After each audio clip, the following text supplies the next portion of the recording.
Bonjour à tous, j'espère que vous allez bien. Nous revoilà pour une toute nouvelle vidéo. Et oui, cette chaîne est dédiée pour vous, les VAE, aides-soignants, à acquérir plus facilement votre examen.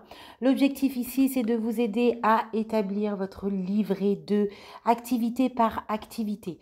Aujourd'hui, c'est la deuxième vidéo. Si tu n'as pas vu la précédente vidéo, eh bien, je t'invite à la regarder.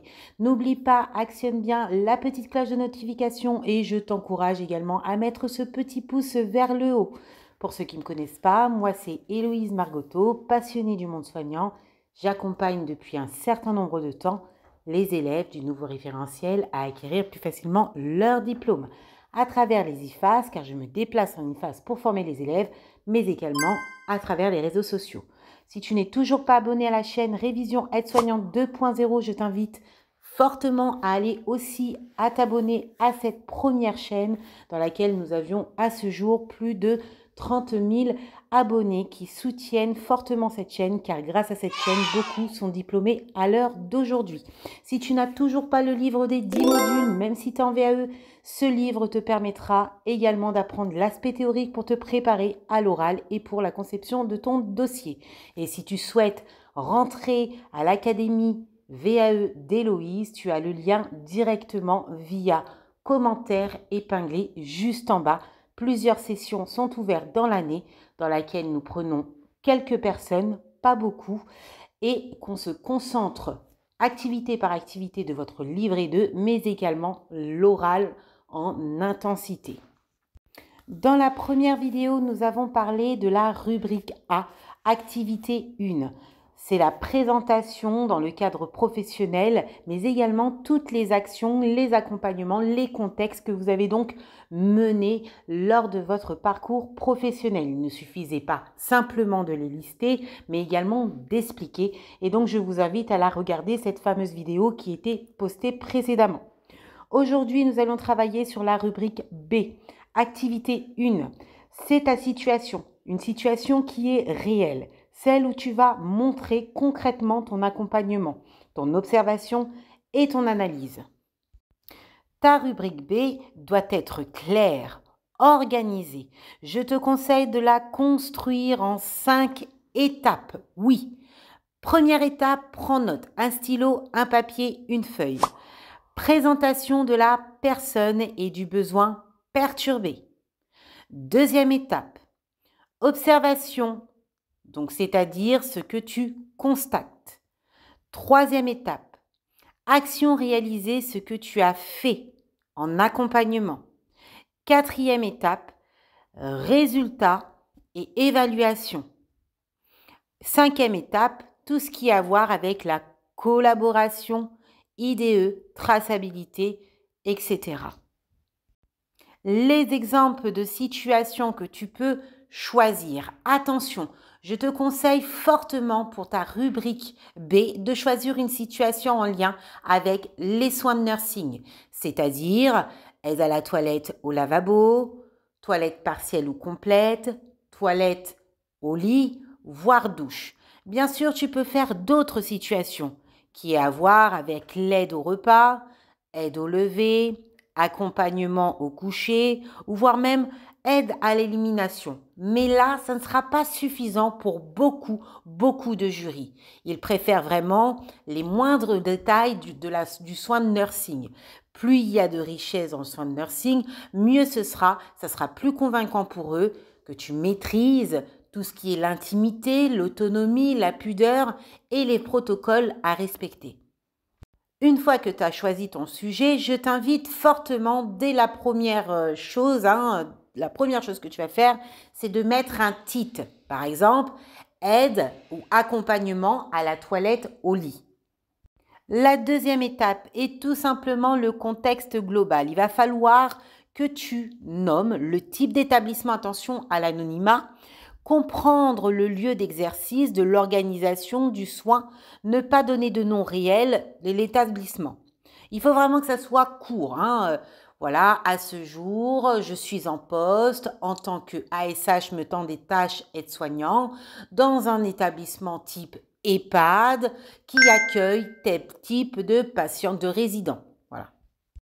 La prochaine étape, eh bien, sera la présentation de la personne. Bien souvent, vous présentez la personne, mais pas dans les moindres détails. Il manque beaucoup d'éléments et donc moi, je vais t'aider.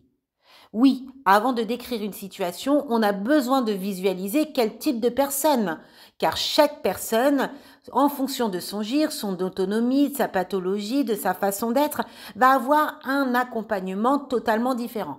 Et comment voulez-vous qu'on puisse imaginer, nous, jury, quel type de personne que vous allez accompagner, quel accompagnement vous allez faire pour tel type de personne, si vous ne prenez pas à cœur de bien présenter le patient, le résident. Donc là, il va falloir nommer donc l'âge, le sexe de la personne, l'ancienneté dans la structure, pourquoi elle est rentrée dans la structure, ses pathologies, voilà, c'est si elle a des enfants, un mari, les personnes de confiance, ses besoins spécifiques. Voilà, ne pas écrire par exemple Madame Dupont, c'est plus Madame D car on préserve aussi l'anonymat. Son autonomie, ses dépendances, son niveau de gire, ça on l'a dit, l'autonomie. Montrer aussi ton observation et l'adaptation. Ne pas dire complètement dépendance sans précision. Si vous dites que celle-ci est complètement dépendante des actes de la vie quotidienne, il faudra justifier en quoi celle-ci est totalement dépendante. Il faut également parler de ses habitudes de vie, sa personnalité, ce qu'elle aime, ses rythmes, son caractère, ses repères. Tout ça, c'est important, sans poser de jugement. Ses besoins perturbés, vous pouvez vous aider des besoins de Virginia Anderson. Relier la situation au référentiel du bloc 1. Attention, on vous demande de décrire une situation, mais pas d'en faire un cours, mais de faire quand même le lien avec l'apport théorique. Et puis, une fois que vous avez décrit la résidente ou la patiente ou le patient, eh bien, vous vous apprêtez à expliquer votre situation telle que vous êtes en train de la vivre au présent. Ne pas oublier également le premier passage évaluatif. Je m'apprête à. Celui-ci qui permet de voir vraiment si que tu dises le pourquoi tu interviens ce jour-là.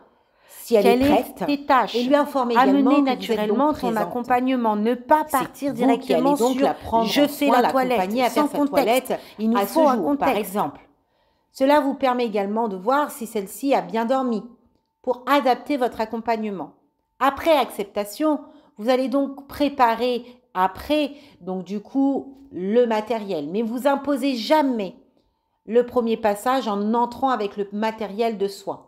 Car on n'impose jamais tout de suite, en automatique, un soin d'hygiène sans l'acceptation du patient et du résident. On n'oublie pas, avant de rentrer dans la chambre, on se frictionne les mains au gel hydroalcoolique, on toque à la porte. La personne vous demande de rentrer, vous entrez, vous saluez la personne, vous fermez la porte et vous mettez la présence. Vous oubliez pas la présence. La présence, dès que vous sortez de la chambre, il faudra l'enlever et la remettre une fois rentré dans la chambre. Une fois l'acceptation de la prise en soin, eh bien, vous pouvez aussi lui demander est-ce que c'est possible d'ouvrir les volets. Et après son acceptation, vous ouvrez les volets, vous fermez les rideaux pour préserver son intimité. On fait attention aux moindres détails. La température de la pièce. On fait attention aussi à l'autonomie, préservation de l'autonomie, à valoriser la personne. On fait également attention à expliquer toute action que vous allez donc mener, à communiquer avec la personne. Et donc ça, vous allez le noter sur votre situation. Ne pas oublier également le protocole d'hygiène, du plus propre au plus sale. Également le passage au WC, car vous l'oubliez souvent. Vous automatisez très fréquemment directement la toilette en oubliant la mise aux toilettes. Alors que celle-ci, peut-être, elle pourrait avoir, après avoir dormi plus de 10 heures, par exemple, avoir envie d'aller aux toilettes. Donc, on lui propose et on la laisse faire en toute intimité. Et on reviendra après. On fait attention à chaque détail. Dans les prochaines vidéos, nous allons parler, bien sûr, de l'analyse visuelle de votre activité 1. On va parler de l'importance de préciser l'IMC dans la présentation du patient, du résident.